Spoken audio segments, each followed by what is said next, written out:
Welcome to The Aggressive Life. It was 1675. Sir Isaac Newton, you know, the guy who had the apple fall on top of his head.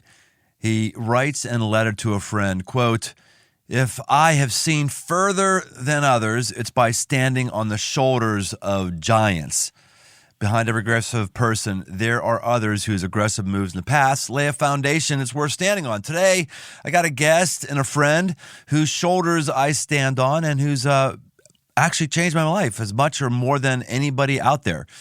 The aggressive moves that you make are the moves that somebody else thinks would be a good idea, but they're just not up for doing it.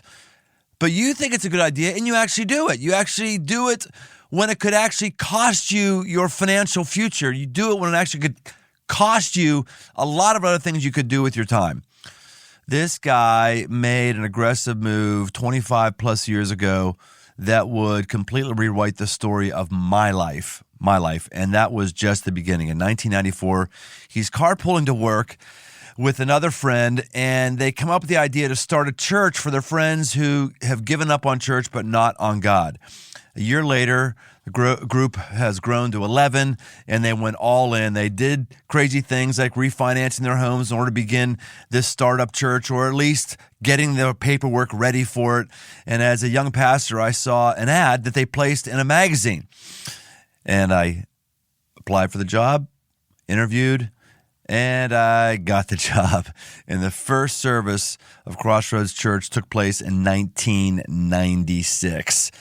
He has got a pretty storied history. He's been an executive producer. He's helped bring to life 15 movies, specials, and series for NBC, ABC, CBS, Fox, and the Hallmark Channel. He's also the author of a series of children's novels, starting with The League and the Lantern, which scored a rare perfect 10 from Publishers Weekly Book Life Prize in Fiction. He also founded, I go on and on, done an amazing thing. Welcome to The Aggressive Life, Brian Wells. Thank you, Brian. It's an honor to be here. How many of these have you done now? How many podcasts? How many podcasts? Yeah, 163. 163. I'm so honored to be the 163rd most interesting person in your life.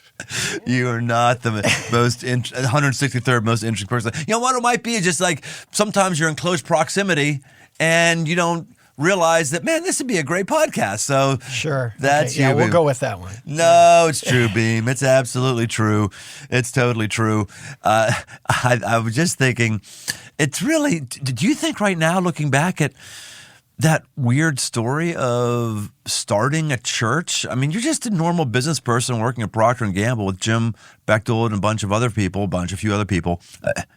I mean, that's pretty audacious. I don't know another 30-year-old who's actually done something like that. Did that seem crazy to you at the time or not? No, because I think you're just kind of in it. You know, you don't really think about looking back on it now. I mean, I know there's other people who have done that, that kind of thing. But looking back on it now, there were decisions that we made along the way that, now you look back on it, you're like, wow, that was really pivotal. That was monumental, or that was risky, but it didn't feel that way at the time.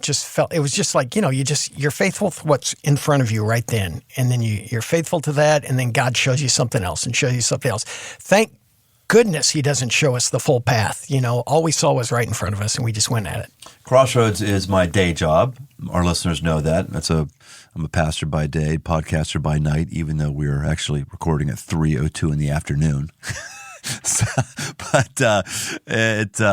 It's really common for 30-year-olds to be idealists. It's really common for younger people to see what should change in the world. What's not common is saying, I'm going to change it. What's not common is saying, I'm going to invest my own finances in it. It's not common to say, I'm going to take responsibility for somebody. I look back at that and I think, man, to tell a guy with 2 young kids, that was me, Lib, Lena, and Jake, my 2 kids I had at that point, then another one came along a few years later, to say, we're going to take responsibility for those people and we're going to move them to a different state and we're just going to trust it all works out well for them. That seems to be a horse-choking amount of faith. Yes? No?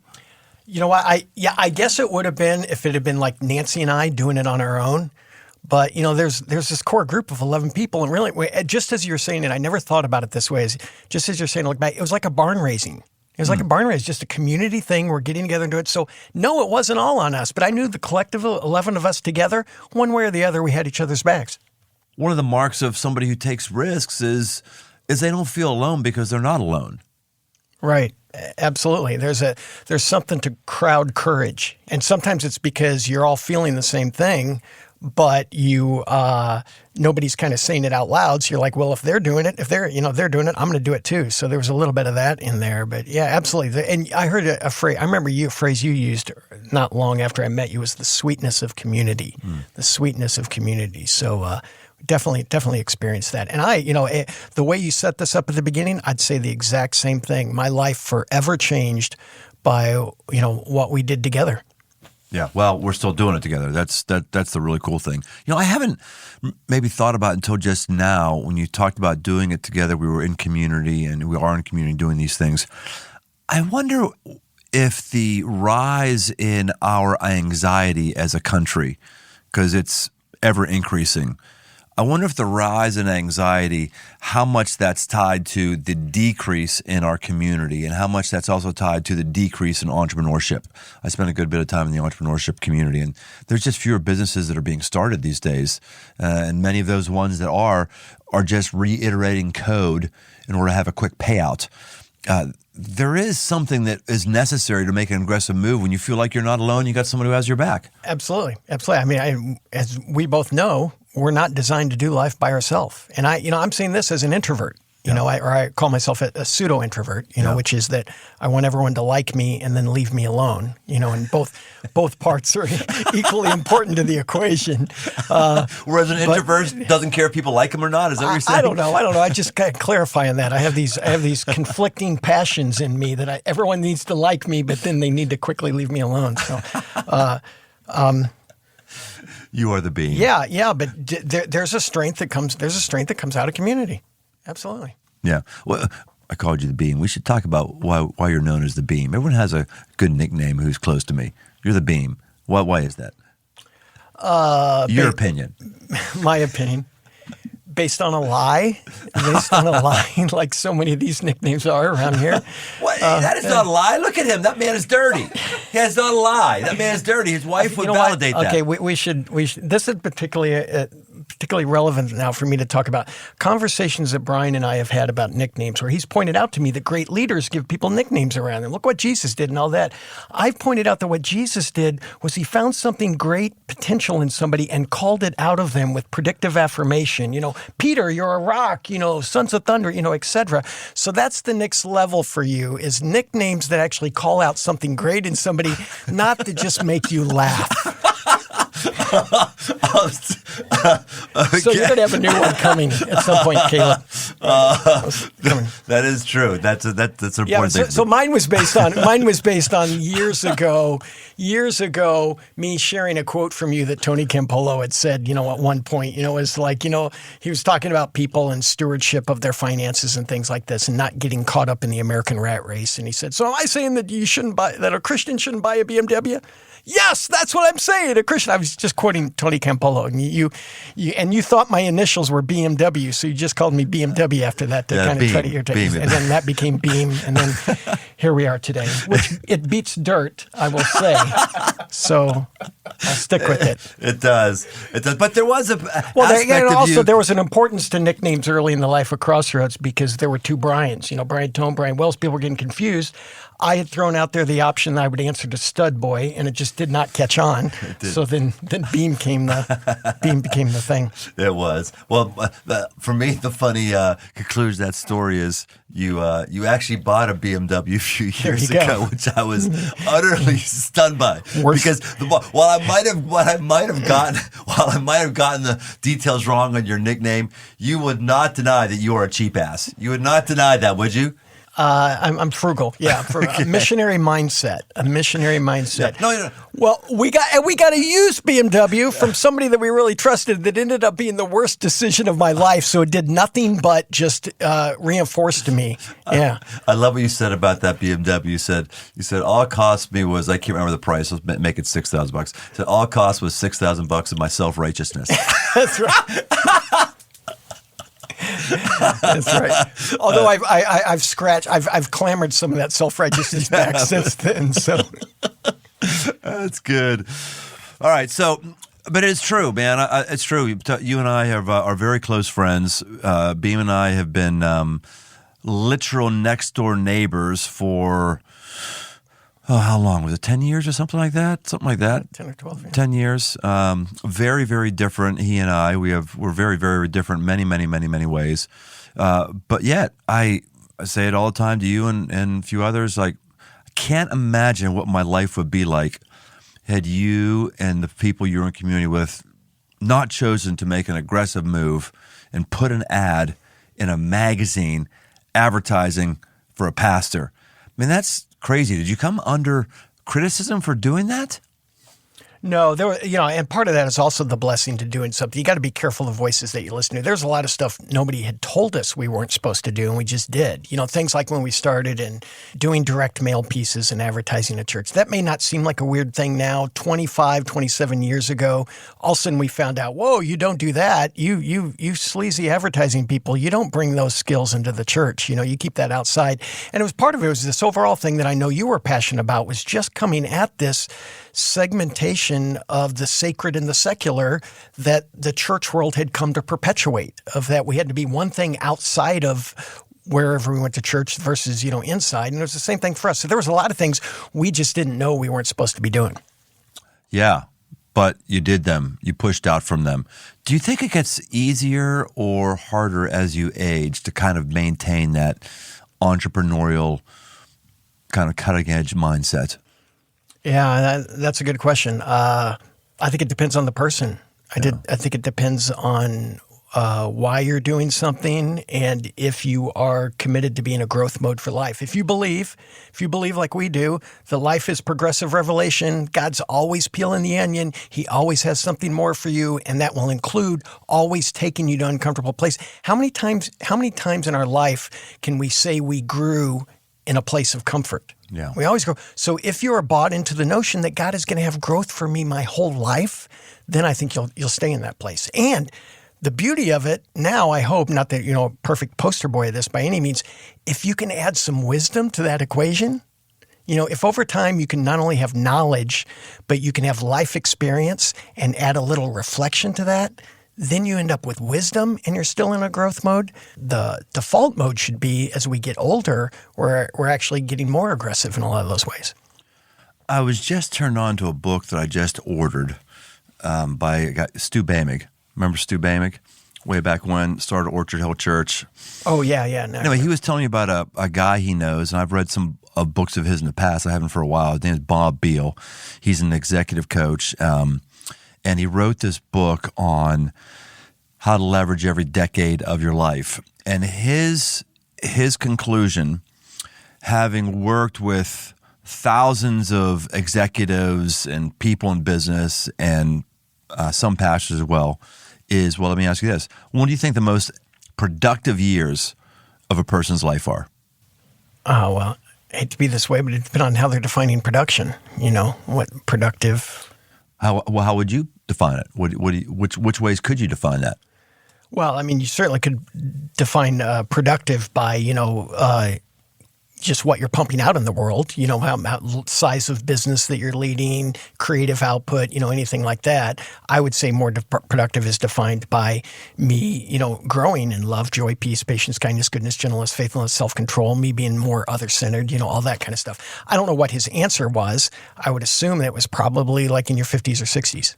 Yeah, his answer is 60 to 70. Okay, yeah. Sweet. Because I'm just hearing secondhand right now because I haven't read the book yet. I've ordered it because you have a much bigger picture that you're playing for. A lot of the stupid mistakes you make when you're young, you've learned those. You moved on from that. You were able to focus. All that stuff. It was really cool to read that. 60 to 70, because we're in this youth obsessed culture when we think our greatest year was when we were 30 or something like that, or if we're not making our mark, whatever that is, by the time we're 40, then we've lost everything. I just found that really intriguing, so I'm digging into it more. Which you and I have been talking about a lot as we've both been aging. Like, what's our future look like? The caveat I would put on that, because I spend a lot of time with senior executives nowadays, is that wisdom is not only knowledge, but it's life experience, but then it has to be reflection on top of that. And when I look at senior leaders that have piled up the knowledge and they've piled up the life experience and they haven't built healthy rhythms in their life for reflecting on things, that's when they're still not making wise decisions later in their life. But they've been able to put some rhythms of reflection into their life and add that on top of their knowledge and all their incredible life experience. That's when I think they're getting that sweet spot of productivity. So what's that mean, rhythm of reflection? How would you do that? Is there a template you could lay out for us? I think it's probably different, for each person, But for me, it's just trying to find times when that is not about production. For me, our faith tradition, involves with me having a quiet time, and usually in the morning, and not just where I'm kind of telling God my laundry list of things that I need, but actually taking time to actually listen. We joke about, growing up in places where you could talk to God, but if you said you were hearing from God or you're listening, then you were, maybe we should lock this person up. The idea of this relationship with our Creator is that He has things for us to say to us, but we have to be in a posture and a place of listening. So for me, and it's things like now I've developed a rhythm of having a quarterly day of solitude where I just go away and it's not going away because now I have this book I really want to read that I haven't got to. It's just going away and spending time out in nature alone, just listening, things like that. I think a lot of times we think about this concept, and this is a little tangent for those of you that are, within a Christian tradition here. We talk about the idea in the Bible of abiding with God, and that we abide in all our fruit, all our productiveness flows from that, but we tend to think of abiding as something that we do. If I could just go be a monk in a monastery or something like that. No, we can abide while we're running a business. We can abide while we're leading a family, whatever that it is. And it's finding the rhythm that works for you. But I would say that if you find you are producing incredible things, but you are not becoming more love, joy, peace, patience, kindness, goodness, gentleness, faithfulness, self-control, it's probably the reflection piece that's missing from your life. Yeah, that's a good word. Yeah, you're working right now with CEOs from around the country. It's one of the things you do. You've always had a very interesting business life, career life, I think. Procter & Gamble, running Clearasil. I'm going to go start a church for a while. And then, no, I'm going to go produce movies. No, I'm going to go write a book and try to do a publishing house or a number of books you're doing. No, I'm going to go. There's a number of really cool transitions that you've made, which you're probably like one of the guys who seems to have mastered that really well, of job transition and going into a new leg. Have you thought about yourself that way, or have you noticed you've been pretty successful doing that? No, and it's like, you're talking about starting Crossroads, 30 years ago or whatever that it was. It's not that it's like the culmination of some grand plan. It's, again, just saying, okay, what's on my desk right now? What has God put in front of me right now? And let me go do that. So it's, when you look back on it now it's been a sequence of different seasons, but it's never been like some grand plan and saying, okay, now what's the big next boat that I'm going to get in? It's just, God, what do you have for me today? And where can I be part of what you're doing? Well, it's pretty impressive how you're able to say that prayer and actually do it. There's just not a lot of people who are able to make that many proactive moves. You've made all the moves I just mentioned, not because you got fired or you got laid off or something like that. You made them when you were doing really well with what you had before and going on to other things inside that organization, and then you jumped on another track. It's pretty cool. Yeah, well, and it's interesting. It's not cool when you left Crossroads because you were on staff for a while. That was not cool at all, because that was an awful day when you left the staff at Crossroads. You were amazing. So anyway, that's been amazing to see how you done that.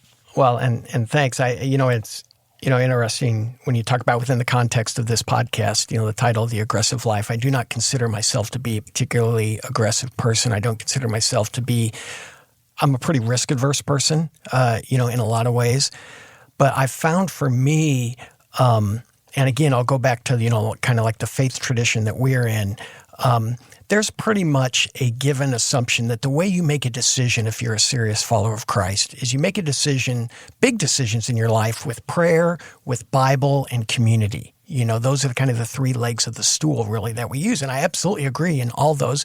And then also you throw into circumstances in that. You have to be, just practical and understand what are the circumstances that you're in. But you take prayer, Bible, and community. The thing is that I think a lot of people get caught up in, though, is they do those things and they're getting kind of a general direction of somewhere they think they're supposed to go, and oftentimes it's jumping out of the boat that they're in. But then they throw one more criteria on the equation. They say, okay, now based on prayer, Bible, and community, the people around us, I'm supposed to go this thing. God, I will do this if you do this miraculous thing and you show me this. And some people, it works that way, and that's awesome for them. What I found for me, though, is based on the brain God gave me, based on the prayer, Bible, and community around me, I get to that place. Then I say, okay, God, I'm going to go do that thing unless you intervene miraculously. I'm going to default to go now. So I spend all that time in what I call seasons of prayer and spreadsheets. But then when I get a direction of where I can go, then what I ask of God, I don't ask for him to intervene in my life to tell me not to in some way he's never spoken to me before. I ask him to intervene in my life in some way he's never spoken to me before if he doesn't want me to go and do that.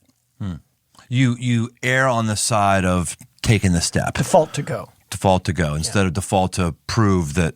Default to stay unless I get a miracle. Yeah. Yeah, that's good. You set up at the beginning of this podcast how I came into your life. Well, I could turn the tables and talk about the decision that you and Lib made in Pittsburgh. And you had a nice gig going there and you had retirement starting to add up, all that kind of stuff. And then these 11 crazy people in Cincinnati want you to give that all up, literally give it all up and move here.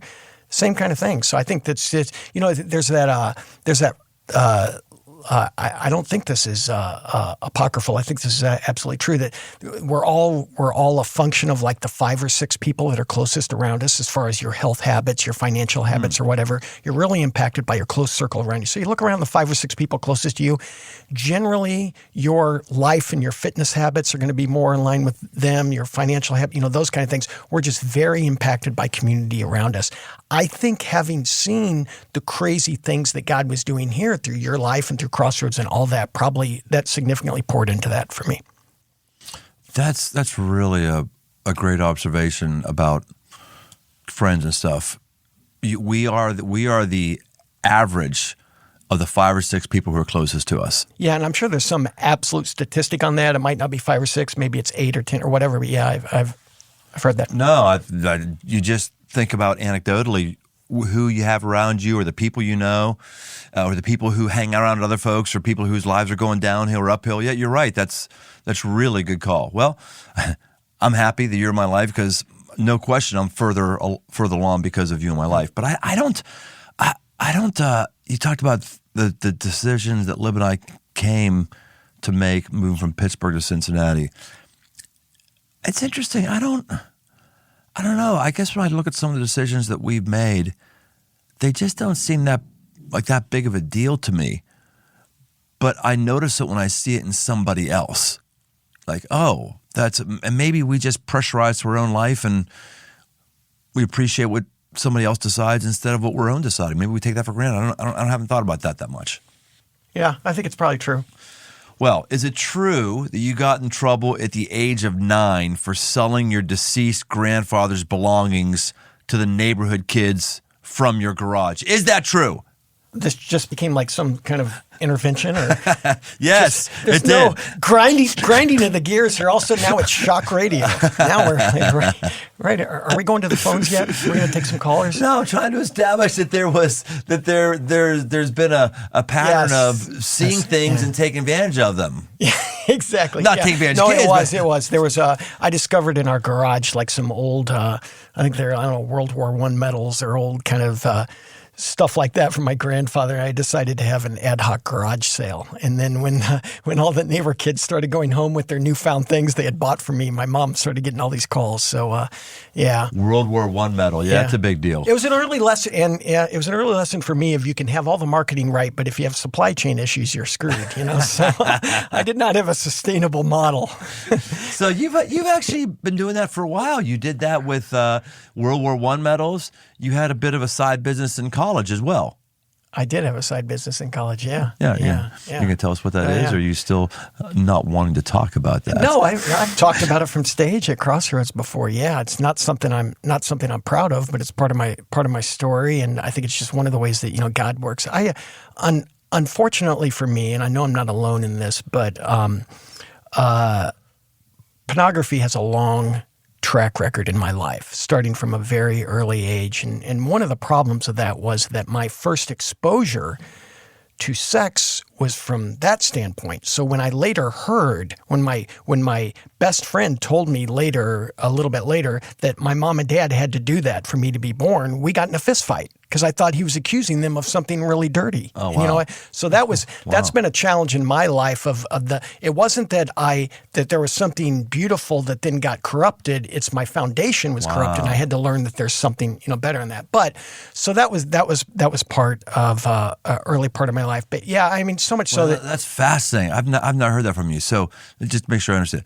So your first experience of pornography and first sexual experience, obviously, which is most men, that is their situation, pornography. But for you, the different thing is you didn't have the birds and the bees talk, so you never connected that to actually you being born. Right. Correct. Yeah. Not until later. Yeah. So so like with my kids, I'm not naive. My kids are like, I know they're going to be exposed to it, but dang it, it's not going to be their first exposure. It's at least going to be a corruption of something pure that they've heard first that they're going to have to lay it next to.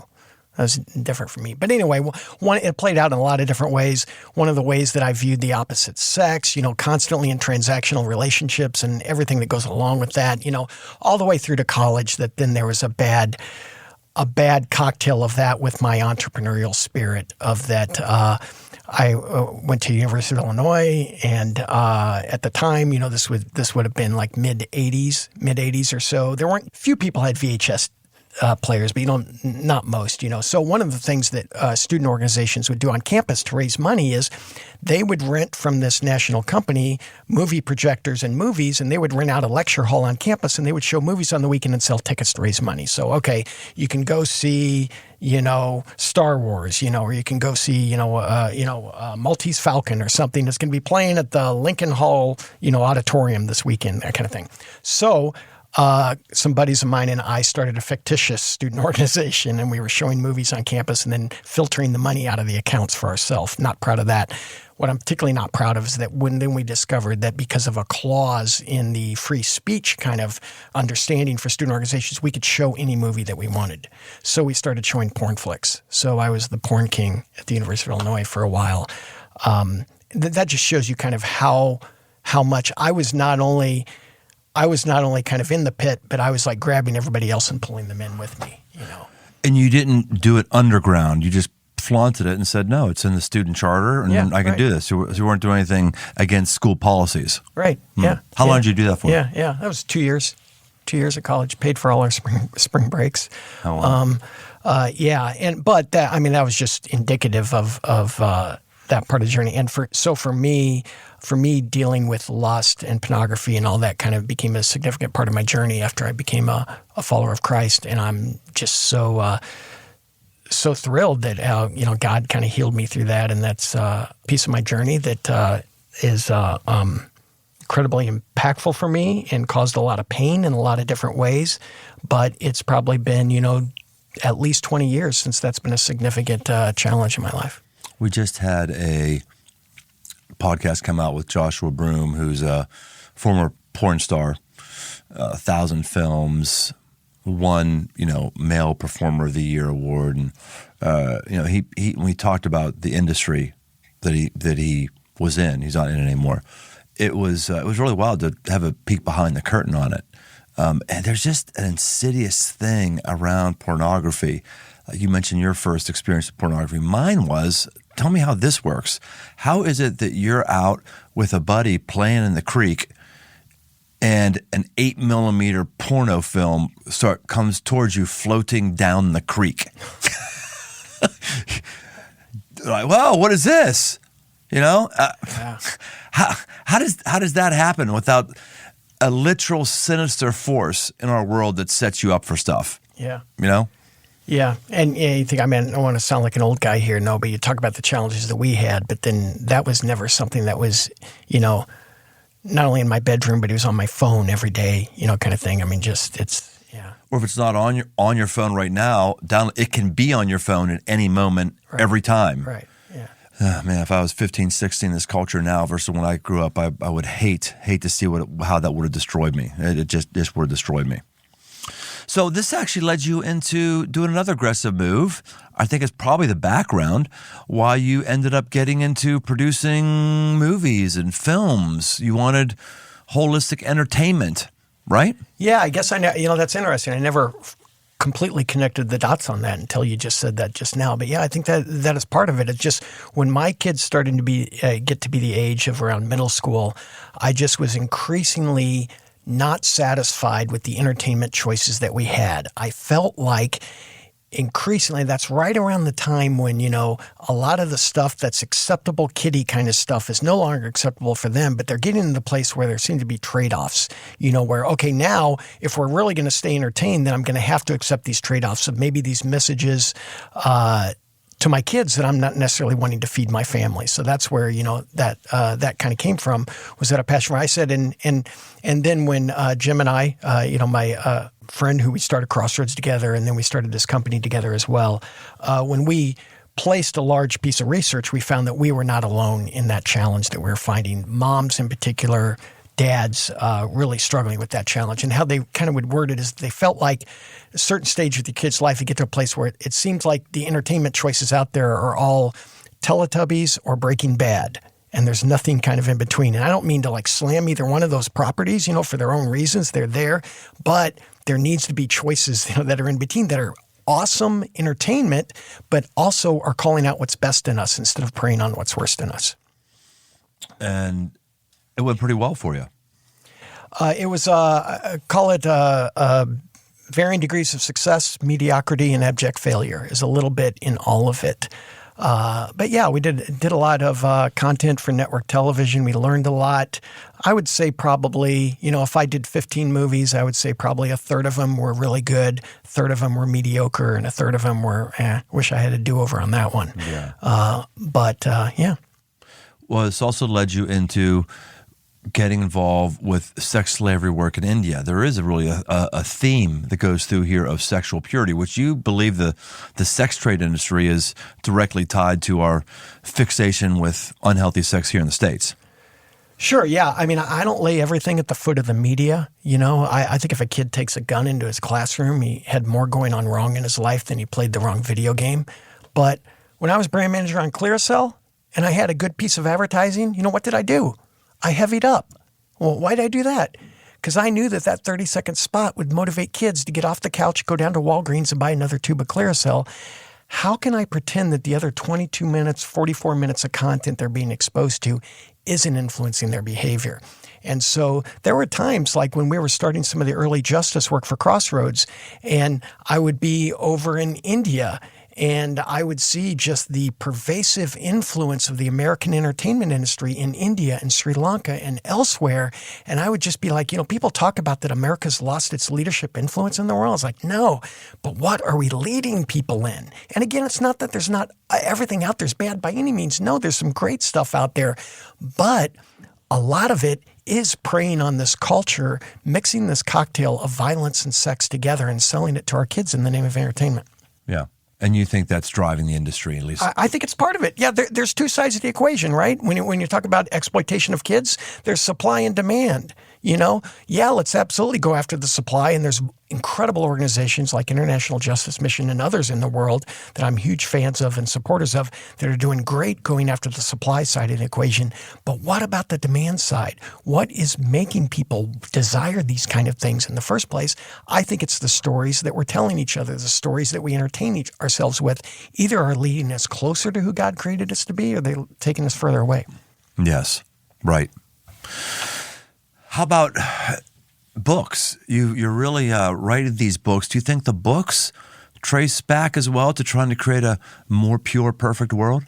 Yeah, well, and that's part of the entire model we're trying to do is with my books. We're trying to take them and we're trying to turn them into TV series, turn them into movies, etc.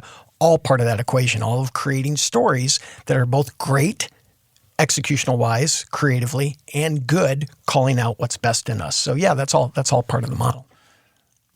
Well, just talking with you, Beem, here, because I spent a lot of time together over the last 26 years, whatever it is, a lot of time.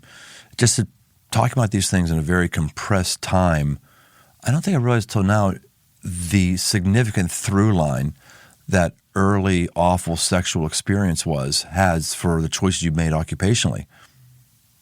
It all connects that some way, which is pretty cool, really. It's cool. Yeah, certainly it's contributed it, which is, that's classic scripture, that man is meant for evil, God can use for good, that, God uses all of it. Right.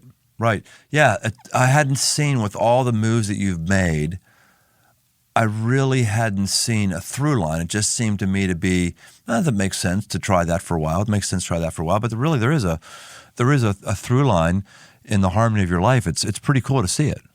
Pretty cool to experience it. What do you think the next thing is? Do you think do you have in your mind, I think I'm going to be doing what I'm doing now for another X years, or do you feel like, hey, now I'm getting to the point where I can actually see an end in sight? How do you think about the future now as a late 50-something-year-old?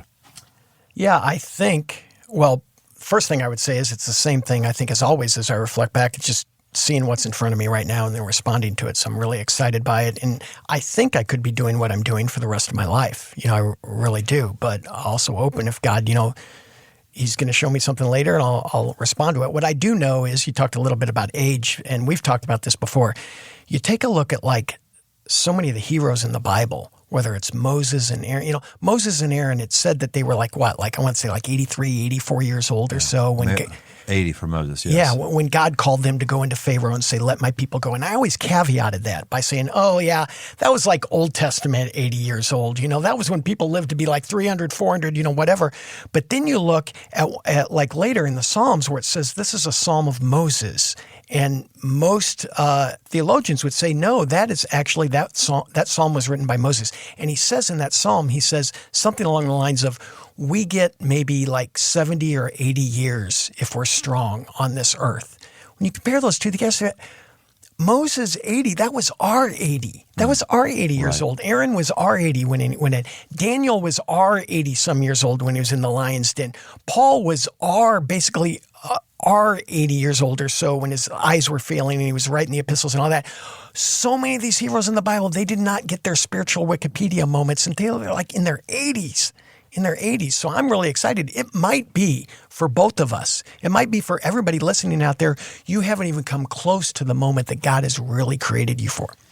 Which is entirely countercultural, because we believe in our culture, if you haven't made the under 40 list by the time you're 38, you're got nothing going on. If you haven't made your first million by whatever, if you haven't yet, it's a youth obsessed culture. But no, you're right. It's the long play. It's the people who have attained wisdom and haven't tanked their life. There's huge upside. People these people aren't believers I know of, but Ray Kroc from McDonald's didn't start McDonald's till he was 51.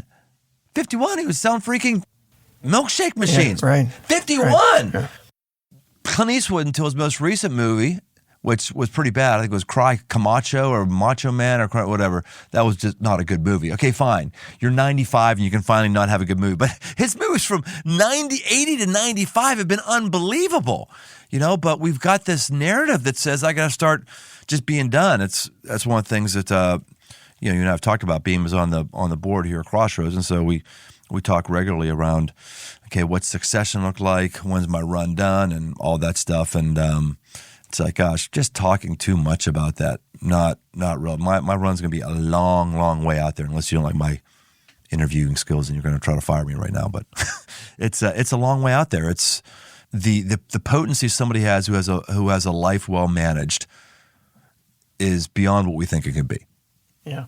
That's the key, the little asterisk you just put at the end of life well managed. Are you, again, I hit the same thing, but right. Are you taking your knowledge and your life experience and you're adding to it reflection from a posture of, I'm going to be learning for life?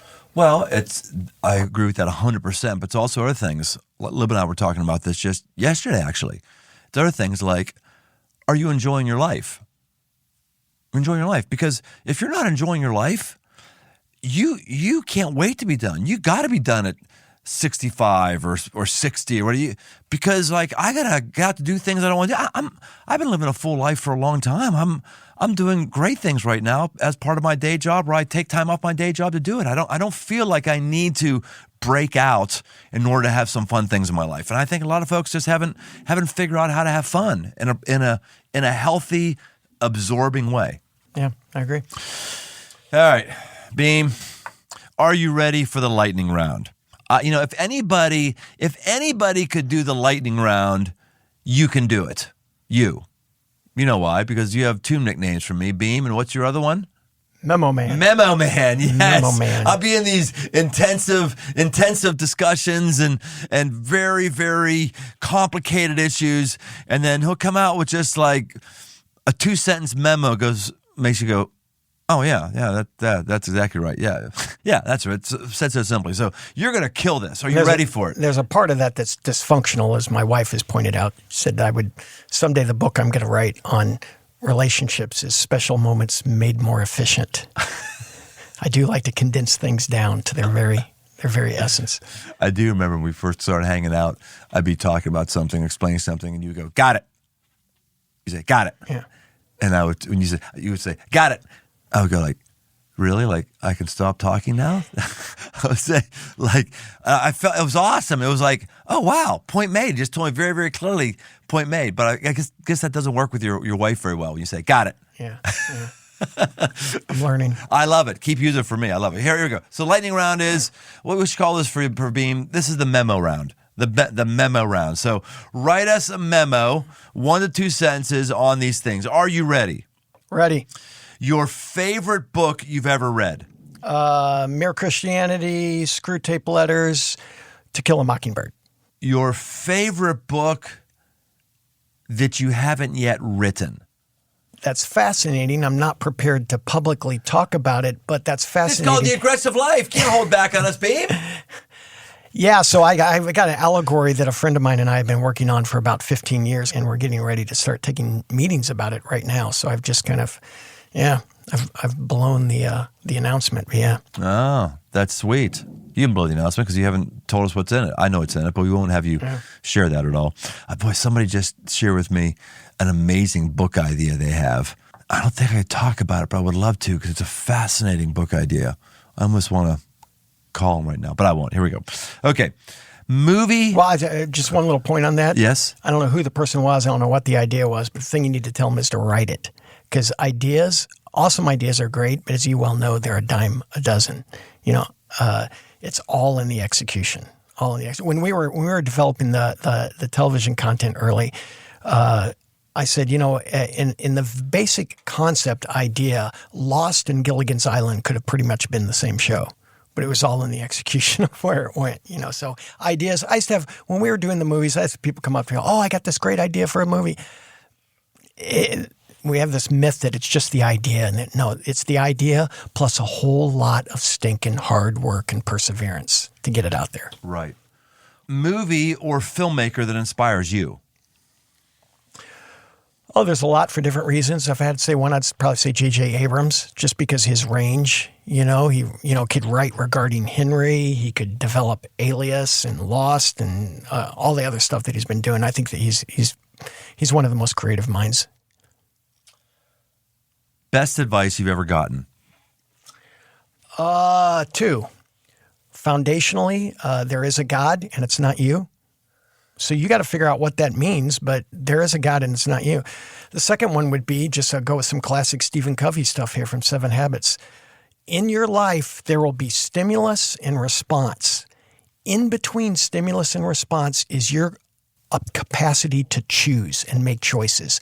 That's where effective life is going to live. We are not just a victim of our stimulus. We get to choose how we're going to respond. That's true for starting a business. That's true for relationships. It's true for anything. Beem, is there anything you want to talk about that we haven't talked about yet? Things you're excited for me to ask I haven't asked you, or things you just want to get on your soapbox on? I would say 2 soapboxes real quick. One is that for anyone who's starting out their career, listening to this, I learned early on that problems are my paycheck. You know, when we first started doing the movies, I used to whine. But people would say, well, what's it like to make a movie? I'd say, well, that's easy. It's one problem after the other, you know. But I learned as a producer, you're not writing the movie. You're not acting in the movie. You're not directing. Why are you needed? You're only needed if there's problems. Vast majority of us, our careers are going to be defined by, are we somebody who runs to problems or runs away from them? Thank God for those problems, because they are your paycheck. Don't resent them.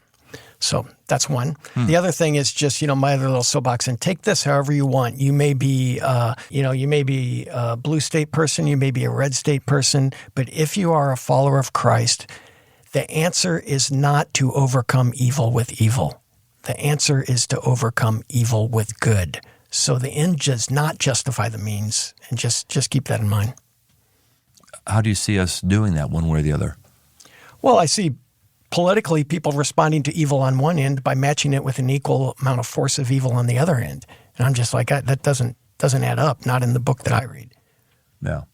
I don't think there's ever been, at least as long as I've been alive, there's never been a darker time politically in our country's history since I've been alive. Do you feel the same way? Maybe not, but certainly certainly. Give me hope. You say maybe not. Just the minute I say that, I can think of Robert Kennedy being assassinated, Martin Luther King being assassinated, JFK being assassinated, all within, the Vietnam War, Civil War, et cetera. So I do think in our life. That's why I say in my lifetime. Oh, yeah, my lifetime, right? In my lifetime. But then I can kind of take a look, and then, one of the things I love to do whenever I'm in Washington, D.C. is I go to the Lincoln Memorial, and I've taken each one of my kids when they were in middle school on daddy weekend trips to Washington, D.C. And one of the things I do is I always take them to Lincoln Memorial, and we read the speeches on the walls. And one of the speeches that's inscribed on the walls is the second inaugural address. Absolute brilliant piece of writing and oratory. But one of the things he says in there, as he's referring back to the Civil War, is he says both sides read the same Bible and prayed to the same God, but both could not be right. So I realized, yes, it's the worst it's been in my lifetime, but this has been going on for a long time. Yeah, good stuff. Or not good stuff, but good insight. Brian Wells, is there anything that people can read or people can sign up for to follow up with you or hear what you got going on? Just advertise yourself for us. Yeah, I have a new podcast launching, The Passive Aggressive Life. The passive, just to offer a little bit of a balance to whatever you're pumping out in the world. Someone said the other day, that was really passive aggressive of you. I said, no, dude, I am not passive. I am aggressive. I am not passive. I'm not smart enough to be passive aggressive. Yeah. If somebody has young middle school kids in their life and they want to know more about maybe some books that would be fun for them to read, then go to brianwellsbooks.com and they can find out more about my books. That would be the only way. All right. Hey, brother, thanks for being on the podcast. Thanks for all you've done to help my life and push things forward. You're a good friend and an honor to be in life with you. Honor to be with you. All right. We'll see. Number 163. All right. Hey, we'll see you next time on The Aggressive Life. Hey, thanks for listening. For all things aggressive living, why don't you head over to briantome.com. Find my new book, Move, a guide to get up and go forward, as well as articles and much, much more. And no matter where you listen to podcasts, why don't you take a second and leave us a rating, leave us a review. It really, really helps us drive new listeners to the show. We want to help as many people as possible, just like we may have helped you. We want to help others. So why don't you help us out? And if you want to connect, find me on Instagram, @BrianTome. The Aggressive Life with Brian Tome is a production of Crossroads Church, Cincinnati, Ohio.